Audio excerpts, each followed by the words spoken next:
Hey, how's it going, everyone? Welcome back to Let's Play Devil May Cry 2, Mission 13. The hunter will learn to feel with a leap of faith. Wait, that doesn't make any sense. What does that even mean? Oh well, here's a cutscene. Kill me! That man is going to bring me the Arcana shortly.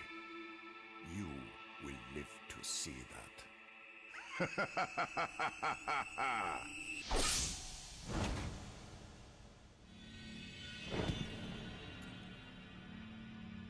That's just a piece of crap. Oh, Arcana. Here's another 3 for you. No!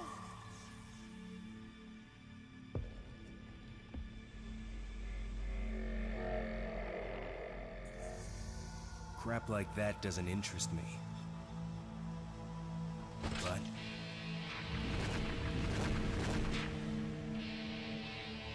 your swan song will. So now we're here, Lucia's here. The story just kind of jumps around places. It's really jarring sometimes.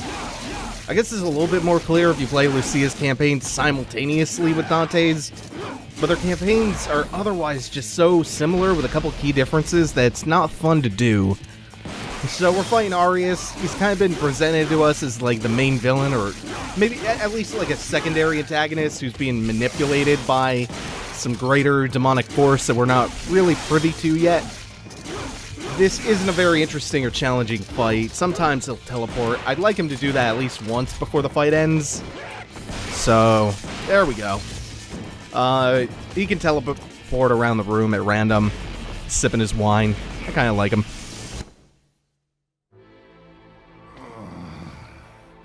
I must obtain the power of Argosax, or I cannot transcend all living things.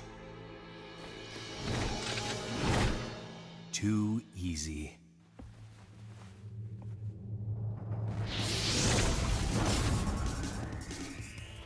You cannot win. Someone is holding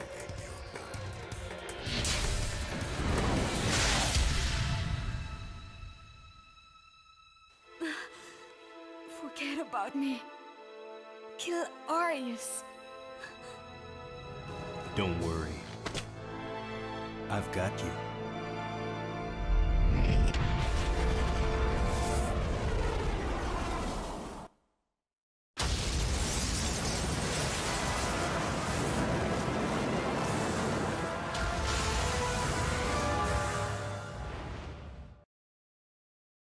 Where was all that power during the fight? Oh, there's a lot wrong with that scene. I still kind of like Arius. I don't know why. I mean, he's a chump, but I like him a little bit. Why did you save me? I was created by him. Every hero has a weakness. But the ritual was activated because of me. There's still time. We have until the sun is completely eclipsed. But how are you going to enter the building? The entrance is... Where there's a will, right? Okay, so that prelude cutscene between Mission 13 and 14 kind of sets up where we're going with the story, or it kind of contextualizes what happened. So Arius wants all of these arcane relics that Dante brought him so that he can use them in a ritual with the Eclipse to somehow use this power of this great demonic force named Argosax that he's been, as far as we know, manipulated by in order to take Argosax's power for his own. By the way, he's some kind of wizard who also owns a big multinational corporation. So that's that. I mean, it's kind of more of a plot dump than anything we've had up to this point. It's also preposterous. Whatever. That's Devil May Cry. I mean, that's the most Devil May Cry thing that's happened in this whole game so far, is the preposterous-ass story. This mission, the first time I did it, I really hated. But in retrospect, it's not really that bad. So the goal here, you might notice we're in like a purple demon-y version of the streets from the first mission. Our goal here is to go around the city streets from Mission 1, activating 4 different switches. The first one was back there. You just make a quick little right from the beginning. And that's the hardest one. That to me is the hardest switch to find. The rest of them are pretty straightforward. But the first time I did this, I had the hardest time finding that first switch. I walked right past it. The second one is back here. This is where I believe we got, what was it called? The Iron Door Key or something? Am I thinking of Mikolash? Probably. We got a key from a fight in this arena last time we were here. But now there's a switch. But I want to clear out all the Brontomancers and the demons. The Mishra demons, there we go. The Brontomancers and the demons. Because while I attempt to activate the switch by hitting it, they'll screw my targeting up. And that's no fun at all.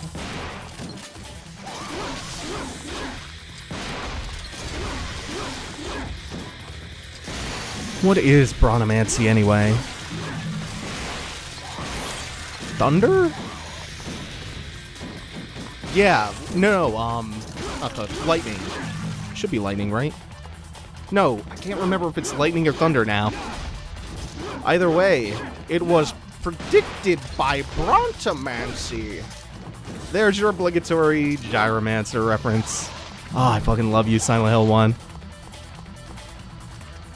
Both when you're being horrific and when you're being silly. This is what I mean when I say they screw the targeting up. I mentioned at some point I found out you can hold R2 down to unlock the targeting, and Dante will just swing in the direction you're facing. It's still messy here, because you have to hit the switch so many times in a row. The R2 solution is messy with these. And they eventually deplete. So, like, you see the dials on the switches turning purple as you hit the orb. If you let it go for enough time, they'll go back to white and deactivate. So you have to hit it constantly until it's triggered. So it's easier to just clear the arena out than try to activate the switch while there are enemies nearby. And hey, there's a red orb fountain. I don't like that combo doesn't quite lock onto the fountain. That's why I prefer the 6-hit string. Or the 4-hit string that kind of ends with the high time. The 3 hits into high time.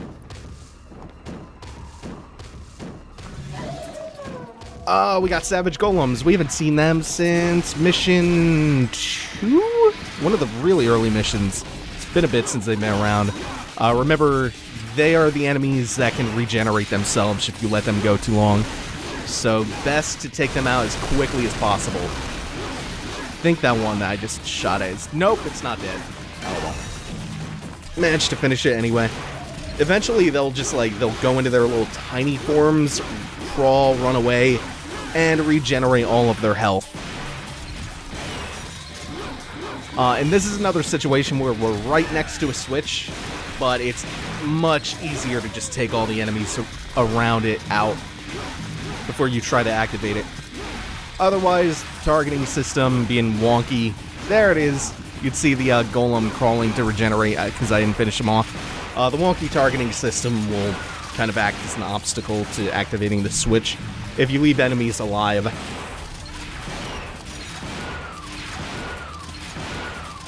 Oh, man. This kind of has the Dragon Age 2 problem, where... You know what? Let me run that back. Dragon Age 2 had good combat. For the Devil May Cry series, this one has kind of poor combat.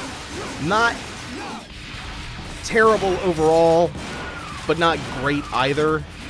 When you compare it to Devil May Cry 1, it's not very good, and when you especially compare it to Devil May Cry 3 and 4, which came later, it's pretty bad. But what I mean is, it has the Dragon Age 2 problem, where I guess the combat's fine on its own. I don't know. I'm kind of all over the place with my thoughts on this. It's not atrocious. The problem isn't the combat itself sometimes, though.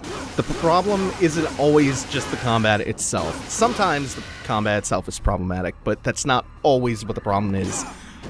Sometimes it's how many enemies in how many waves it throws at you, to the point where it becomes tedious, as opposed to rewarding or satisfying. So even if you like the combat, they throw the same couple of enemies at you over and over again, and it feels like some of these sequences are just endless. Like this one coming up here. I'm gonna try to bypass this one. There are a couple pyromancers who spawned in. If I can get this to work right... Oh man, am I just gonna waste all my trigger? Fuck. Yeah, this is me being bad, kinda. I should have unlocked in the air, that was my problem. Because I was still locked onto the guys on the ground. You just, so it reorients you even in the air. If I had held R2 down, I probably could have used some round trips in midair with the Demon Heart to activate the switch without having to kill all these enemies. If there was greater variety in the enemies, I don't think having this many of them show up per combat sequence would be so tedious.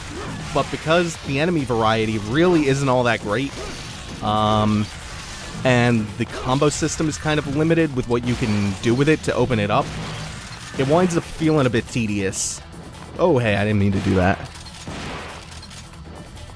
I'm not exactly sure what the Auramancers do as opposed to the Brontos, which cast lightning bolts, and the Pyromancers, which use fire. I'm not sure what the Auramancers do.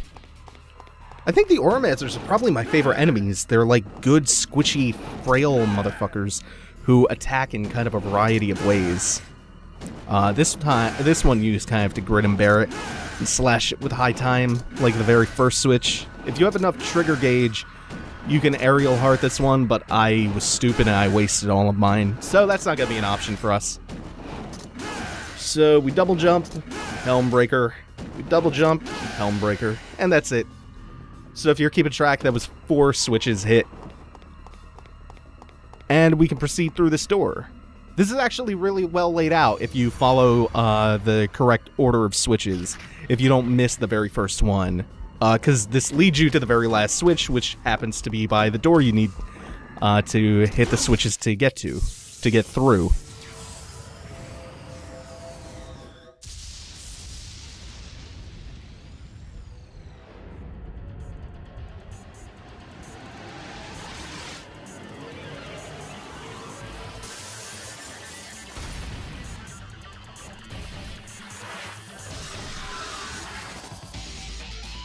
And for doing all that, we get to fight Phantom again. Man, this is a sight for sore eyes. I know a lot of people get bummed out because there's no, like, goofy pre-fight whipping going on between Dante and Phantom. And that's kind of emblematic of Dante's new sullen, mopey bullshit design. But I never cared for the DMC1 banter before the fights anyway. And I don't really care about Dante's character. So even if he is mopey and shitty in this one, like, I'm happy enough just seeing Phantom. This is the appropriate amount of nostalgia.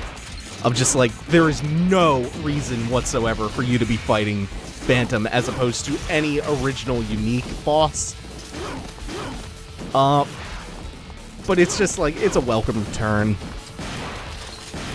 So Phantom fights almost exactly like he does in Devil May Cry 1. He's got the tail, he's got fireballs. You can hop on his back. I don't think if you hop on his back you could do critical damage to him like you could in DMC 1. The only change I don't like about this version of the Phantom fight is that you can no longer reflect his fireballs that he spits at you. Hopefully I can maintain this rank and finish him like that. It'd be nice to get 1 S rank for chapter completion in this. Oh no! When he's blocking his face with his stone arms, shooting him doesn't actually keep the combo up because no damage is being done. That's my mistake. Oh, we'll finish this off.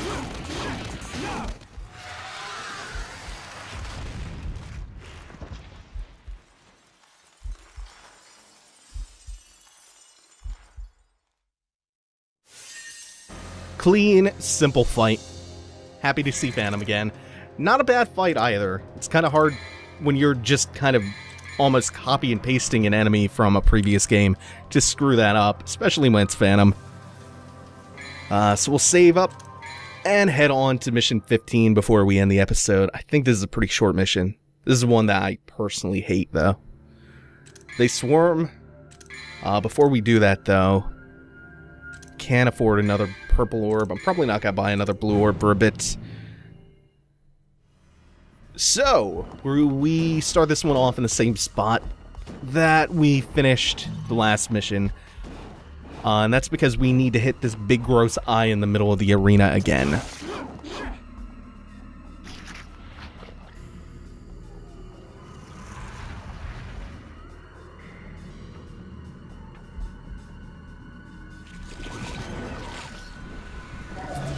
This time, instead of fighting Phantom again, it reveals a big nasty Sarlacc pit. We have a timer, and we have a bunch of enemies spawning in. So the goal here is to defeat all of the enemies before the timer runs out. We're not really... I'm not sure if we're going to do that. To be honest, I'm a little bit confused about how this section works. I just kill enemies until everything ends. But I don't think I'm going to do that in one 3-minute wave. Especially not with what I'm trying to accomplish here, which is using Stinger to push a bunch of enemies into that big round mound. If you push 3 different enemies onto the mound, you will get a new heart. This one goes into the 3rd row of hearts, I believe, and it's the Chrono Heart, which is like the Bangle of Time from Devil May Cry 1, except it's not nearly as hard to get, and it's a lot more powerful, because it works on bosses. It is insanely powerful for being so easy to find. It's just that you get it pretty late in the game, although not at the very end. Compared to the Bangle of Time, you actually get it kind of early. But again, it does work on bosses, which makes it very, very powerful. And the way you activate it is you go into Devil Trigger, and you just slash the sword. The Chrono Heart stops time whenever you're hitting the attack button. So it is... it's hard to overstate just how good it is. But anyway, we're going back to slaughtering waves and waves of enemies. I'm not entirely sure how this one works. Because the timer is most likely going to run out on me. I might finish this wave when we hit the eye to start a new timer and a new set of waves of enemies. We're gonna get different spawns, so I'm not sure. Yeah, I'm just not sure how that works. It's much easier to explain this as kill enemies as fast as you can and just hope that it all ends.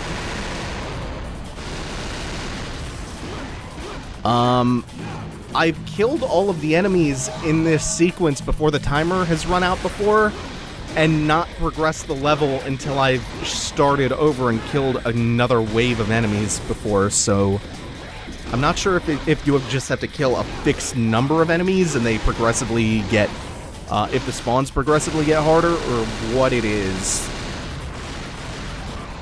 It's not super clear.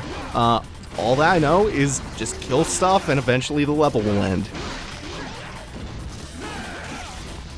I remember the first time I did this, though, it went on for a really long time. So I'm not sure if that's going to happen again. But the length of time that this went on the first time I did it is the reason that I didn't like this one so much. So we're approaching the end of our first 3 minutes. Pit closes back up.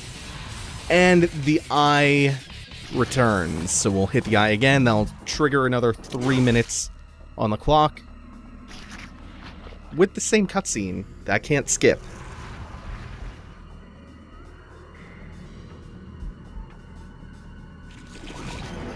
Yeah, this could have been skippable.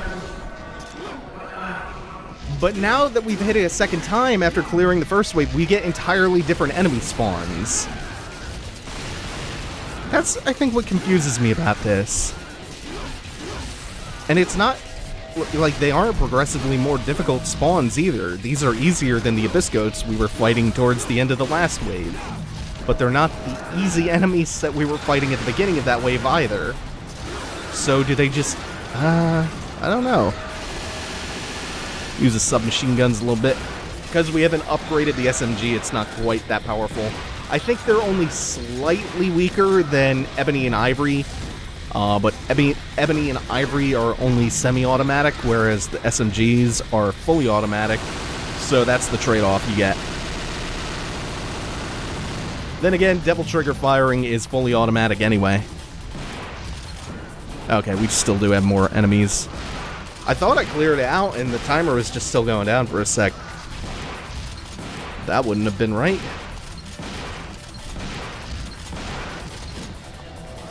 Oh, if this goes on too long, I will wind up fast-forwarding through all of this.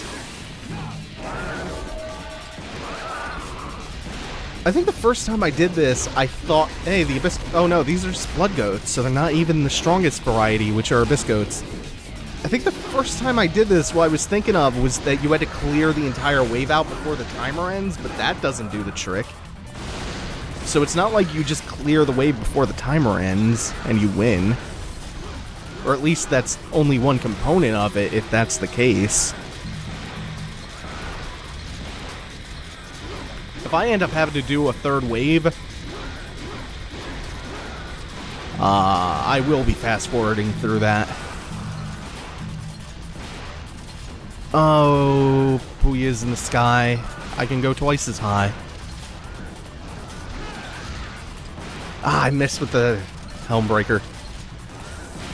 Something about depth perception in this game is so hard to judge.